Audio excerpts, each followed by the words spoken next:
सबा एक मुल्क का नाम था। शायद कदीम ज़माने में सबा यमन का नाम हो, ये कहना मुश्किल है। मुल्क सबा में एक औरत हुकूमत करती थी। कहा जाता है कि एक मर्तबा हज़रत सुलेमान अलैहिस्सलाम का दरबार लगा हुआ था। इस दरबार में हर किस्म के चरिंद परिंद मौजूद थे, लेकिन उन जानवरों के दरमियान हुदहुद मौजूद नहीं था। हज़रत सुलेमान अलैहिस्सलाम को हुदहुद के हाजिर ना होने पर कुछ परेशानी हुई। वो चारों तरफ नज़र दौड़ा रहे थे और हुदहुद को तलाश कर रहे थे। अचानक हुदहुद हाजिर हो गया। हज़रत सुलेमान अलैहिस्सलाम ने देर तक गैर हाजिर रहने की वजह दरियाफ्त की। हुदहुद ने बताया कि मुल्क सबा में एक औरत हुकूमत करती है। वो अल्लाह के दीन पर यकीन नहीं रखती। वो आतिश परस्त है। उसके पास कसीर फ़ौज है। वो आलीशान महल में रहती है। खिदमत के लिए बेशुमार ग़ुलाम हर वक्त हाजिर रहते हैं। हज़रत सुलेमान अलैहिस्सलाम ने हुदहुद की बातें गौर से सुनी और कहा कि मैं ये जानना चाहता हूँ कि जो कुछ तुम कह रहे हो सच है या झूठ। चुनाचा आप अलैहिस्सलाम ने मुल्क सबा के नाम एक रुका लिखा।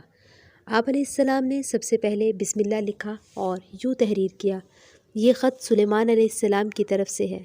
मैं अल्लाह के नाम से शुरू करता हूँ जो सबसे बड़ा मेहरबान और बहुत बड़ा रहम वाला है। तुम अपनी सल्तनत पर गुरूर और सरकशी ना करो। पहले तुम अल्लाह की फरमाबरदारी करने का अहद करो, फिर मेरे पास चली आओ। आप अलैहिस्सलाम ने ख़त हुदहुद के हवाले किया और बोले कि ये ख़त उसके सामने डाल दो। हुदहुद ने ऐसा ही किया। मलका ने ख़त उठाकर पढ़ा और दरबारियों से कहा कि पढ़कर सुनाओ और उनसे राय तलब की कि अब क्या करना चाहिए। दरबार में हाजिर तमाम लोगों ने एक राय होकर कहा, हम ताकतवर हैं, इसलिए खौफज़दा होने की ज़रूरत नहीं। हम सुलेमान अलैहिस्सलाम का मुकाबला करने की ताकत रखते हैं। मलका सबा ने कहा, ये तो ठीक है, इसमें कोई शक नहीं। हम कमज़ोर तो नहीं हैं, लेकिन हमें सूझबूझ से काम लेना चाहिए। उनसे दोस्ती का हाथ बढ़ाने के लिए मैं तोहफ़े तहाइफ भेजना चाहती हूँ। अगर उन्होंने हमारा तोहफ़ा कबूल ना किया तो मैं समझूंगी कि वो पैगंबर हैं। पैगंबरों को मालो दौलत की हवस नहीं होती। अगर उन्होंने तोहफ़ा कबूल किया तो मैं समझूंगी कि वो सिर्फ़ बादशाह हैं। बादशाहों को मुल्क गिरी की हवस होती है।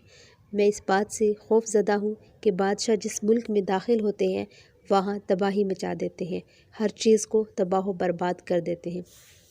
मलका ने यही सोचकर तोहफ़े तहाइफ भेजे। तोहफ़ों का सामान लेकर खादिम हज़रत सुलेमान अलैहिस्सलाम की खिदमत में हाजिर हुआ तो आप अलैहिस्सलाम ने फरमाया कि मेरा मकसद ये नहीं जो मलका ने समझा है। मेरे पास दौलत व हशमत की कमी नहीं है। खुदा ने मुझे बहुत कुछ दे रखा है। मैं चाहता हूँ कि मलका मेरे हुक्म की तामील करते हुए मेरे पास चली आए। अगर उसने मेरे पास आने से इनकार किया तो मैं लश्कर लेकर पहुँच जाऊँगा। मलका को रुसवाई उठानी पड़ी। खादिम ने हज़रत सुलेमान अलैहिस्सलाम का पैगाम मलका तक पहुँचा दिया। मलका ने रवानगी के लिए तैयारी शुरू कर दी। आप अलैहिस्सलाम को मलका की रवानगी की खबर मिल चुकी तो आप अलैहिस्सलाम ने जिनों से पूछा कि मलका को यहाँ कौन ला सकता है। उनमें से एक जिन ने कहा कि मैं पलक झपकते ही मलका को हाजिर कर सकता हूँ। आप अलैहिस्सलाम ने इजाज़त दी तो एक जिन तख्त समेत मलका सबा को लेकर आया। हज़रत सुलेमान अलैहिस्सलाम ने अल्लाह का शुक्र अदा किया और हुक्म दिया कि इस तख्त की शक्ल बदल दी जाए। जब मलका दरबार में पहुंची तो उससे पूछा कि क्या तेरा तख्त भी ऐसा ही है। उसने कहा कि ये तो वही है। हज़रत सुलेमान अलैहिस्सलाम ने अपने महल को हैरत अंगेज़ तरीके से बड़ी हिकमत के साथ तामीर किया। महल का फ़र्श शीशे से तैयार किया। फ़र्श के नीचे पानी की नहरें बह रही थीं। ऐसा मालूम हो रहा था जैसे ये फ़र्श नहीं बल्कि पानी ही पानी है। जब मलका सबा महल के फ़र्श पर पाँव रखने ही वाली थी कि पीछे हट गई और अपने पांचे ऊपर चढ़ा लिए। एक खादिम ने मलका की हरकत देखकर कहा कि ये पानी नज़र आ रहा है, लेकिन पानी नहीं है बल्कि फ़र्श है। पांचे उठाने की ज़रूरत नहीं है। मलका ये अजूबा देखकर दंग रह गई और कहने लगी, ए परवरदिगार, मैंने अपनी जान पर जुल्म किया है। मैं सुलेमान की बात मानती हूँ। अल्लाह ही तमाम कायनात का रब है। मलका सबा हज़रत सुलेमान अलैहिस्सलाम पर ईमान ले आई और आप अलैहिस्सलाम से निकाह कर लिया। एक मरतबा हज़रत सुलेमान अलैहिस्सलाम अपने भारी लश्कर के साथ रास्ते से गुज़र रहे थे। उस रास्ते पर चूंटियाँ चल रही थी। हज़रत सुलेमान अलैहिस्सलाम की सवारी देखकर चूंटियों के सरदार ने चूंटियों को ख़बरदार करते हुए कहा कि हज़रत सुलेमान अलैहिस्सलाम अपने लश्कर के साथ गुज़र रहे हैं। ऐसा ना हो कि तुम सब हज़रत सुलेमान अलैहिस्सलाम और उनके मसाहिबों के कदमों के नीचे आकर रूंधे जाओ। तुम सब अपनी हिफाजत के लिए बिलों के अंदर گھس جاؤ۔ چوٹیوں کی یہ بات سن کر حضرت سلیمان علیہ السلام مسکرائے اور خدا کا شکر ادا کیا۔ تو ساتھیوں، بیان کیا جاتا ہے کہ حضرت سلیمان علیہ السلام عجیب و غریب حالت میں وفات پا گئے۔